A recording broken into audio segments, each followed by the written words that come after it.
Hello, aspirants, and welcome. If you're prepping for your exams, you know how vital economic indicators are. Well, today, we're going to deconstruct one of the big ones, the Wholesale Price Index for October 2025.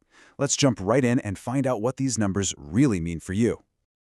All right, so here's our game plan. We'll kick things off with the main headline number that's been grabbing all the attention. Then we're going to peel back the layers one by one, looking at everything from raw materials to factory goods. We'll also shine a spotlight on food inflation, a super critical topic. And of course, we'll wrap it all up with the key takeaways you absolutely need for your exams.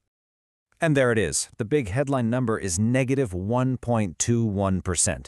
Now let's be super clear here. This isn't just inflation slowing down. This is deflation. It means that on average, prices at the wholesale level have actually dropped compared to this time last year. So let's unpack what's going on. But before we go any further, just a quick refresher on WPI. Think of it as inflation at the factory gate, right? Before the goods even get to the shops. Now for your exams, there are two key facts you have to burn into your memory. The base year is 2011-12, and the body that puts out this data is the WPI-IT. Got it? Don't forget those. Okay, this is where the story really gets interesting. Take a look at this trend. Just a few months back, in August, we were looking at a small positive inflation rate of 0.52%.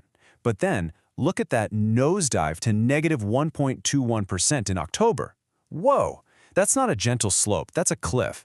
It tells us there's a rapid cooling happening in the wholesale economy. So, you might be asking, why did that headline number fall so hard? Well, to get that, you've got to understand how the WPI is built.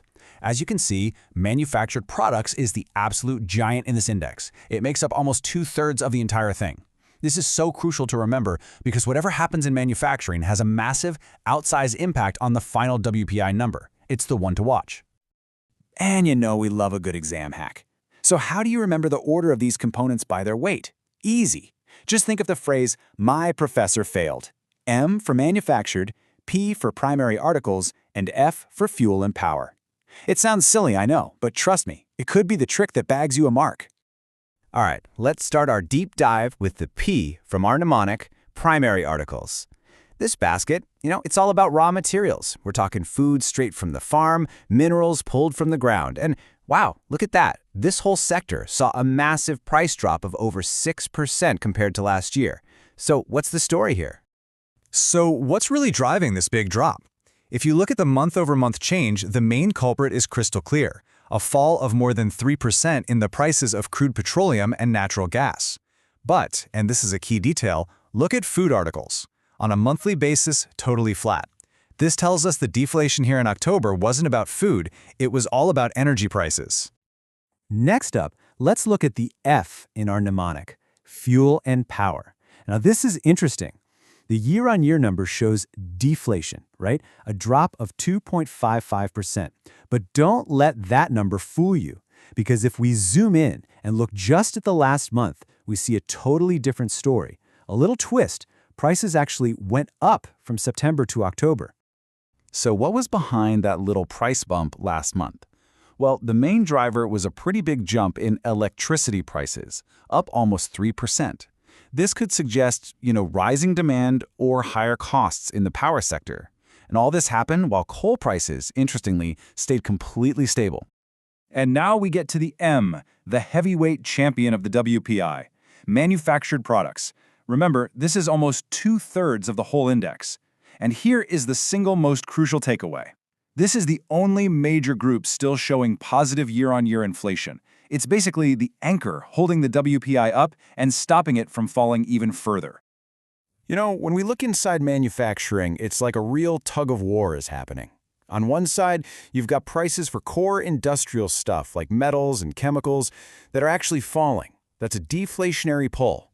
But then, on the other side, consumer-facing goods like textiles and food products are actually getting more expensive. It's a real mixed bag. Okay, now let's zoom right in on a category that affects every single one of us every single day. Food.